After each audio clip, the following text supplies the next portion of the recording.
Grippe H1N1, on vous en a beaucoup parlé cet hiver, mais désormais l'épidémie est derrière nous. Pourtant, vous êtes très nombreux à vous poser des questions. Fallait-il commander autant de vaccins? Fallait-il mettre un tel dispositif en place? Les parlementaires français ont décidé de former une commission d'enquête sur la grippe A.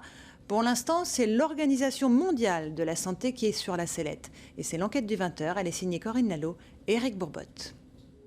Le monde est maintenant au début de la pandémie de grippe 2009.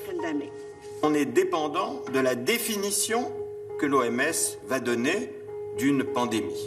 Il faut que l'OMS reconnaisse qu'elle s'est trompée.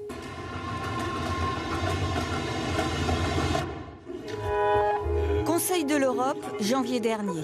Audition exceptionnelle autour d'une question. L'Organisation mondiale de la santé a-t-elle exagéré l'ampleur de la grippe A? Le docteur Wodarg en est persuadé. Cet expert en santé publique et ancien député a obtenu la création d'une commission d'enquête. Ils ont dit que ce soit une pandémie dangereuse, mais c'est justement une grippe normale qui est très faible même. Et comme ça, c'était une fausse pandémie. Le docteur s'appuie sur des courbes comme celle-ci. À gauche, la grippe de 2008 appelée saisonnière. À droite, la grippe 2009 qualifiée de pandémique, alors que le nombre de cas est sensiblement le même.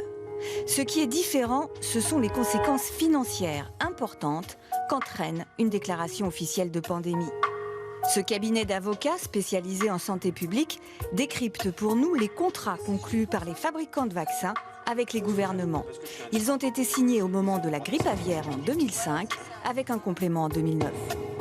Alors ce contrat, il dit très concrètement que c'est sur la déclaration de pandémie par l'OMS que le contrat va se déclencher, que la production de vaccins va pouvoir commencer. Ça c'est très clair, une seule condition, la déclaration par l'OMS. La décision de l'OMS, elle est donc la clé qui va permettre d'ouvrir les flux financiers qui sont la résultante des contrats. C'est également la déclaration officielle de pandémie qui a permis d'autoriser les vaccins au niveau européen selon une procédure exceptionnelle accélérée. Les critères scientifiques pour une pandémie de grippe sont réunis.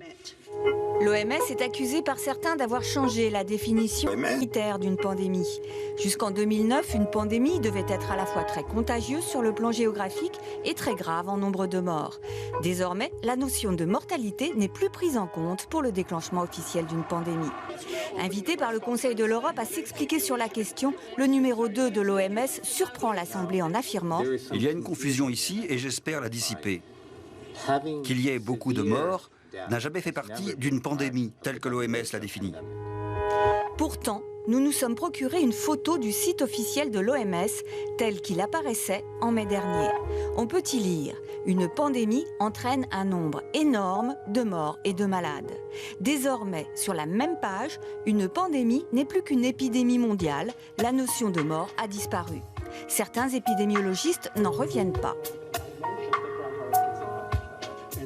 Je pense que la gravité d'une maladie doit jouer un rôle majeur dans la définition d'une pandémie. Sinon, vous pouvez définir un simple rhume comme une pandémie et vacciner contre le rhume.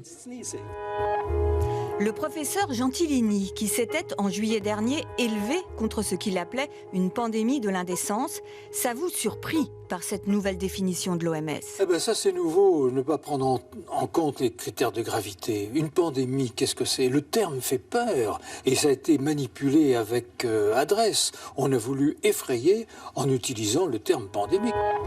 L'OMS a-t-elle agi sous l'influence des laboratoires pharmaceutiques? C'est ce que va chercher à savoir le Conseil de l'Europe.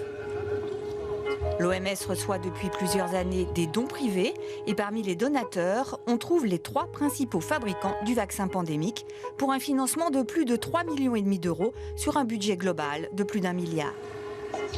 Certains des experts de l'OMS ont des liens financiers avec les laboratoires pharmaceutiques. Au cœur de la polémique, le professeur hollandais Albert Oosterhuis. On lui reproche une double casquette. Il est à la fois expert OMS influent et président d'un organisme dédié à la grippe et entièrement financé par l'industrie des vaccins. Au siège de l'OMS, à Genève, on réfute tout conflit d'intérêts. La question n'est pas s'il y a des gens qui ont des contacts avec l'industrie pharmaceutique, mais plutôt est-ce que les personnes qui ont du contact avec l'industrie pharmaceutique auraient pu influencer les décisions de l'OMS? Et la réponse est non.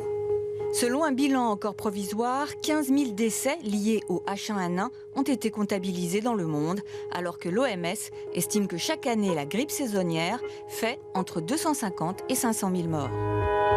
Faut-il davantage de transparence? S'interroge également le Conseil de l'Europe. Il rendra ses conclusions en juin prochain. Il faut là aussi, à chaque instant, nous souvenir